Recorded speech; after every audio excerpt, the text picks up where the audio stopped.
Rob, I want to ask you about, something that's near and dear to my heart. Not everybody's, but near and dear to my heart.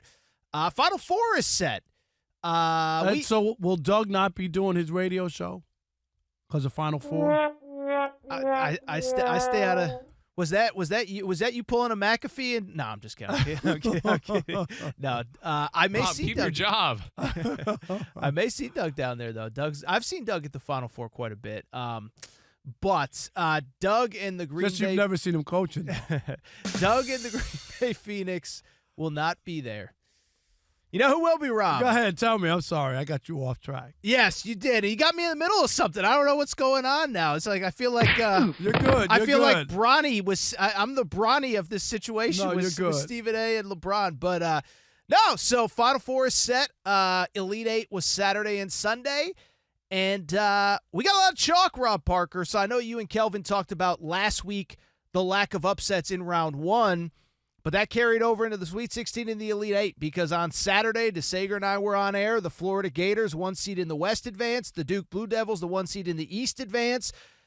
Houston Cougars and Auburn advance as well. All 4 number 1 seeds are headed to San Antonio this week. Is this only the second time, right? Second time. First was 2008. How about this? Final Four was in San Antonio that year. Wow. So it must be a San Antonio thing. But I'll be quick because I want your take on this. I know you and Kelvin talked about it a lot. I love it. I think this is my big picture takeaway, and I was talking to Tyshirt a little bit explaining the portal and how things work. Whether you like the portal, whether you don't, NIL, whatever. The best mid-major players are now going to the high major level, okay? The high major level is now as good as it's been in a long time because you don't have those. A Cooper Flag is never going to stay 4 years. We get it. But a Walter Clayton develops at a small school, transfers up to a big school. The analytics will tell you these teams, I'll just be quick here. There's a website called Ken Pomeroy, okay? He has all these crazy analytics. But one of his analytics says that in the last 25 years, the 4 teams who made the Final Four this year are among the 10 best teams we have had in the last 25 years. It's a reflection of NIL keeping good but not great players in college and the transfer portal bringing players up. But what it leads to is, I believe, great basketball. I still think there's great storylines, and the players are different. You have Cooper Flag, who's a freshman, but Walter Clayton from Florida is going to be an NBA player. Janai Broome from Auburn is going to be an NBA player. Best teams, biggest stage in college basketball, 4 number 1 seeds. I think it's a net positive. What do you think, Rob? I'm all for it. And I'm not with the Cinderella because I've been waiting for a long time for Cinderella to win. And Cinderella was never going to win. I think it was sold a bill of goods for a long time. There's an upset every so often. You go, oh, my God. And the mid-majors and the Butlers and where we thought, like, someone's going to break through, right, eventually. No. Nope. It hasn't happened. And it wasn't going to happen. And now that the system is set up where you're paying students, guess what schools have more money? The bigger schools have more money. So anything that you thought might have happened years ago is never going to happen. I just don't believe it. I really don't. Well, So I'm cool with this. It's the best thing that can happen in college basketball. The 4 best teams who played all year, had the best records, all that, got the number 1 seeds, and now they have a chance to duke it out for the championship. Well, and here's the thing. Everybody, like you said, everybody claims they want this, they want the Cinderellas, whatever. Let me ask you this. Was it not more fun having Alabama put up 113 points before they played Duke, okay? Alabama, Duke's been good. Duke just played Arizona. They played Alabama. Those were 2 great games. Arizona played Akron in round 1. Do you want to watch Duke play Akron? Because I don't want to watch Duke play Akron. Let's see here. I'm just trying to think. I don't want to drive through Akron. Whoa! Oh, I'm sorry. See, now you're taking shots at LeBron again. I'm telling you, there's a weird LeBron, is he Bronny from vibe. there? Okay. Just a kid from Akron. Haven't you heard? Okay, oh, yeah. What am I thinking? I just sit there and it's just like, is that everyone says they want Cinderella, and it's like, again, just think about it. Akron.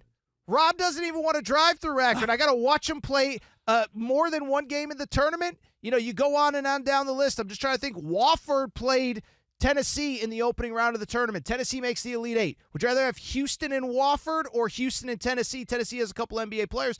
And the other thing I'd say, too, is, a lot of NBA fans tune into college basketball to see the future of the sport.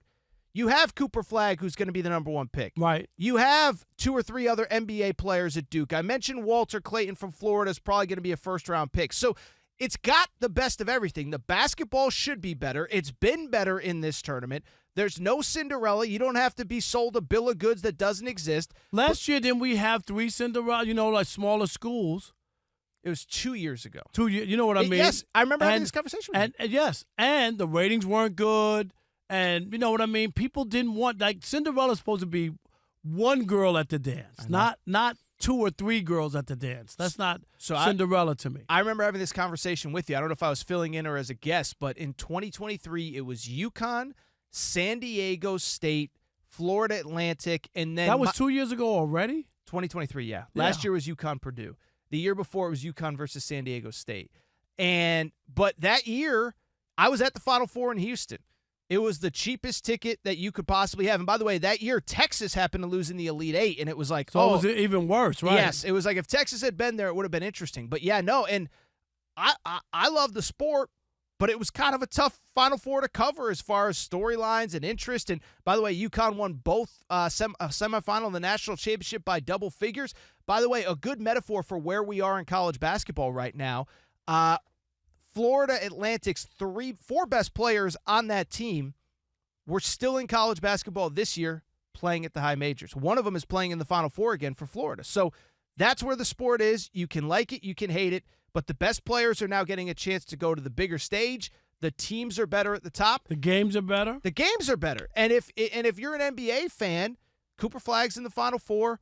Malawach, Duke's got 3-4 NBA guys. Walter, I know I keep saying it, but it's the best of all worlds. You get better quality play, better teams, coaches brands and they've been the best teams all year. And by the way, let me ask you this. Why is college basketball the only sport where we don't want to see the best teams at the end? If Ohio State and Alabama are the 2 best teams in college basketball, nobody's like, oh, man, it's so bad that Alabama beat Boise State, or it's so bad that the 8 seed in the NBA play. Let me ask you, think about this. Dodgers-Yankees last year World Series. Was that not a good time? It was a good time. Did we not have fun? Even though it was a 5-game series, it still was good. Yeah. Yeah, we wanted to see those teams play, and I'm with you. I just think that the Cinderella bill of goods have been sold to us for a long time, and they just don't add up. At some point, you say, on any given night, somebody can come and beat you. Well, we've been watching that, and yes, a 16 beat a 1 once or twice, right? Okay, so that was exciting. But for the most part, the same teams are always there. Mm-hmm. Even Michigan State, I think Izzo had a good record against the SEC. He was undefeated in the tournament. Right? Yeah, that's your guy. I was going to ask you really quick. He said he never win another one. Hope he's not listening.